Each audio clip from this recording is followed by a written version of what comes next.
मैं आपको सुना रहा हूं अपनी मंडली के सदस्य जमशेद कमर सिद्दीकी की लिखी कहानी खेल पार्ट 3। इस कहानी के पिछले 2 हिस्सों में आपने सुना कालका से शिमला जा रही ट्रेन में सीनियर पत्रकार मंगेश सिंह को एक अजनबी मुसाफिर लड़की 2 कहानियां सुनाकर उनमें से सच्ची और झूठी कहानी का पता लगाने को कहती है। मंगेश सिंह को बहुत गुरूर है कि वो किसी का चेहरा देखकर सच या झूठ का पता लगा सकते हैं। आखिर क्या है ये खेल और वो कौन सा राज है जिससे सिंह साहब अब तक अनजान हैं? ये जानने के लिए सुनते हैं तीसरा हिस्सा जमशेद कमर सिद्दीकी की लिखी कहानी खेल पार्ट 3। पत्रकार साहब यानी कि मंगेश सिंह को इस खेल में अब मजा आने लगा था। वो पिछली कहानी में इस कदर डूब गए थे कि अटेंडेंट कब उनके सामने खाने की वेज थाली रख गया था उनको पता ही नहीं चला था। ट्रेन बरोक की सूखी झाड़ियों वाले रास्तों से निकलकर सोलन की हरियाली में दाखिल हो चुकी थी। हवा में उमस बढ़ गई थी। खिड़की से दूर तक हरे भरे खेत एक दूसरे के पीछे दिखाई दे रहे थे। अब खाना खा लीजिए, फिर शुरू करते हैं, डॉक्टर रंजना ने कहा तो सिंह साहब खाने की प्लेट किनारे करते हुए बोले, नहीं मुझे भूख नहीं है, आप सुनाइए। सिंह साहब की बेकरारी देखकर डॉक्टर रंजना के चेहरे पर हल्की सी मुस्कुराहट उभर आई। हालांकि मुस्कुराहट तो सिंह साहब के चेहरे पर भी थी।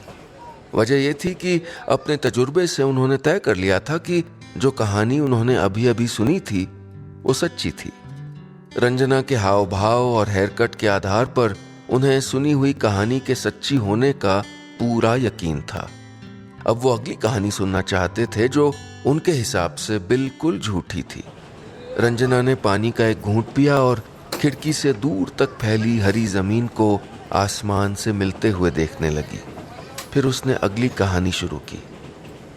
मेरी और मेरे हस्बैंड विक्रांत की पहली मुलाकात अहमदाबाद के एक प्राइवेट अस्पताल में हुई थी। वो वहाँ अक्सर मुझसे मरीज बन के मिलने आते थे।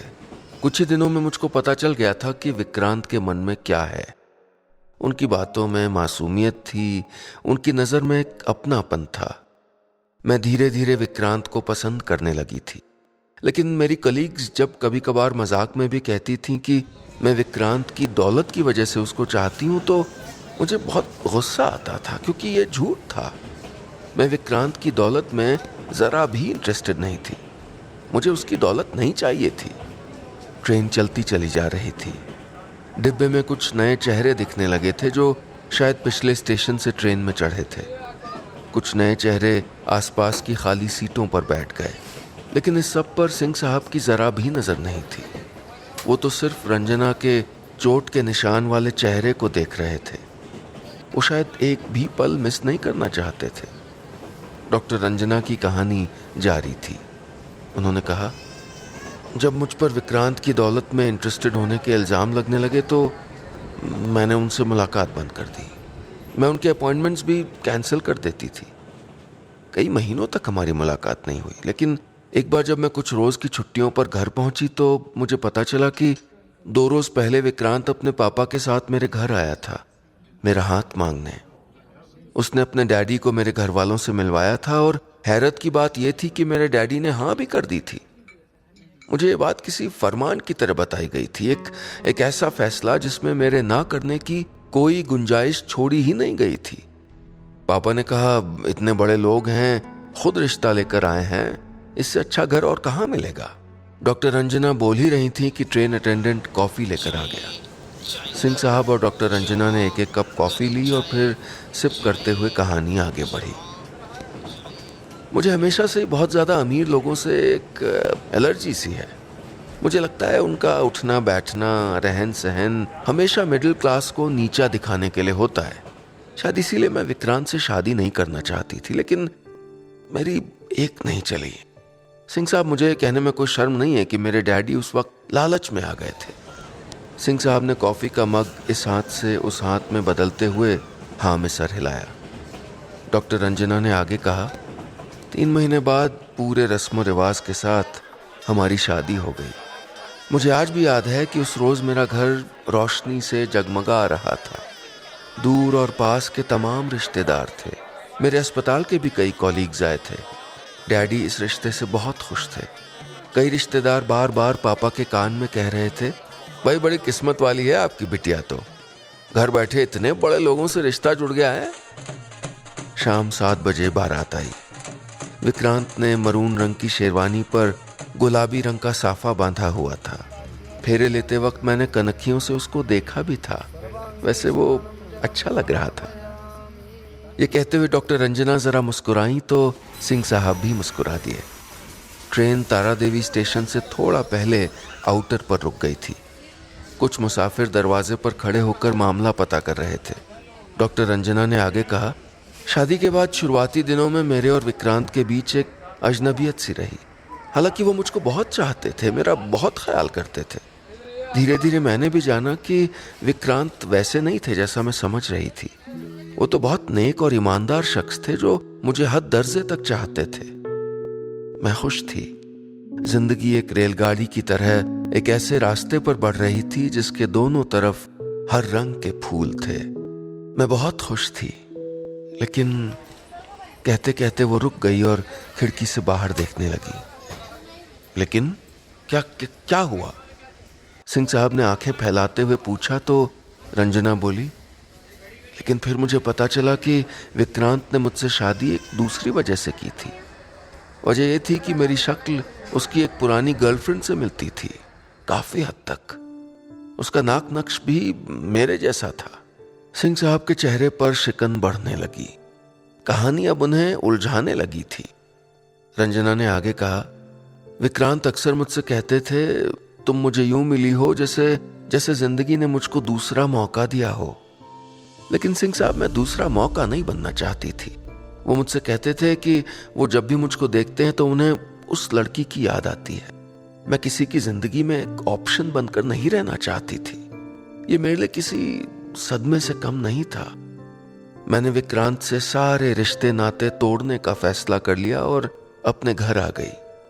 वो वक्त मुश्किल था, बहुत मुश्किल। मैं हताश थी। इस बीच मेरे डैडी ने भी मुझको सपोर्ट नहीं किया। सब कुछ जानते हुए भी वो मुझे ही गलत ठहराते रहे। लेकिन फिर मैंने एक फैसला किया। मैंने तय कर लिया कि मैं विक्रांत से तलाक ले लूंगी। हल्के से धक्के से मंगेश सिंह सीट पर थोड़ा आगे आ गए थे। धक्का ट्रेन चलने का था। तारा देवी स्टेशन के आउटर पर खड़ी ट्रेन प्लेटफॉर्म की तरफ बढ़ने लगी थी। प्लेटफॉर्म का शोर आहिस्ता आहिस्ता तेज होने लगा था। सिंह साहब ने रंजना की पलकों पर झूल रहे आंसू देखे तो अपना रुमाल उसकी तरफ बढ़ा दिया। रंजना ने मना कर दिया। हथेलियों को बंद आंखों पर फेरने के बाद बोली, मैंने तलाक के लिए वकील से बात कर ली थी, कागजात भी तैयार हो गए थे। लेकिन तलाक के कागज भेजने के ठीक एक रात पहले एक ख्याल ने मेरे जहन को छुआ।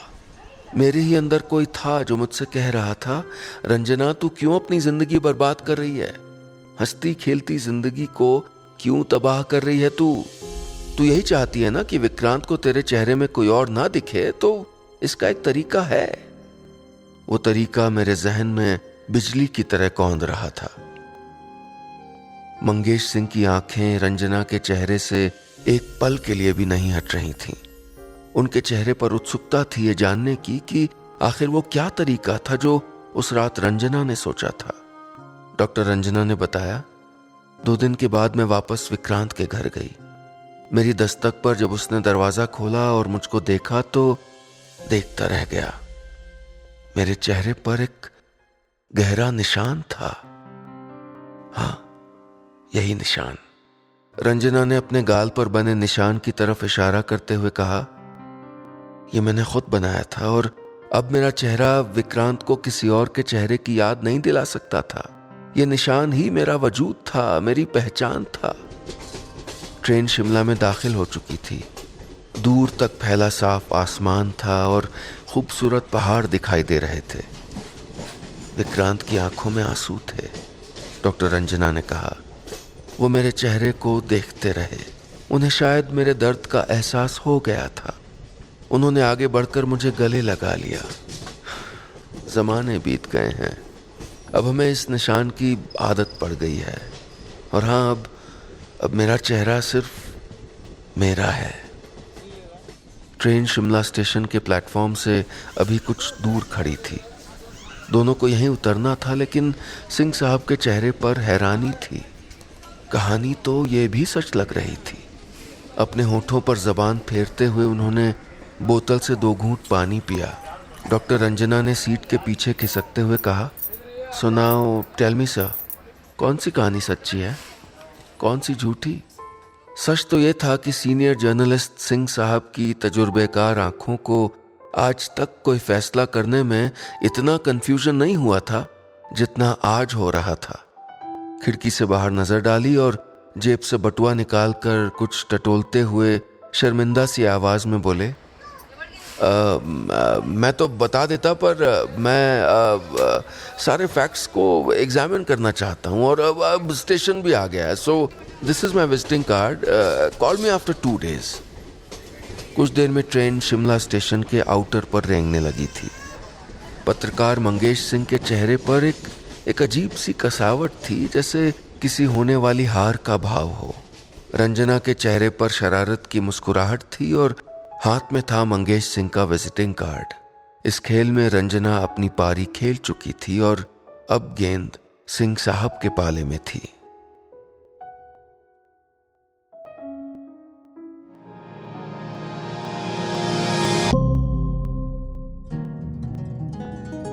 दोस्तों, कहानी का यह हिस्सा इतना ही।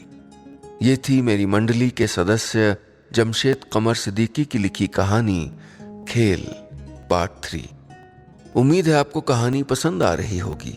आपको कौन सी कहानी सच्ची लग रही है और कौन सी झूठी? तो इन दोनों कहानियों में से कौन सी सच थी, कौन सी झूठ? क्या सिंह साहब इस बात का पता लगा पाएंगे?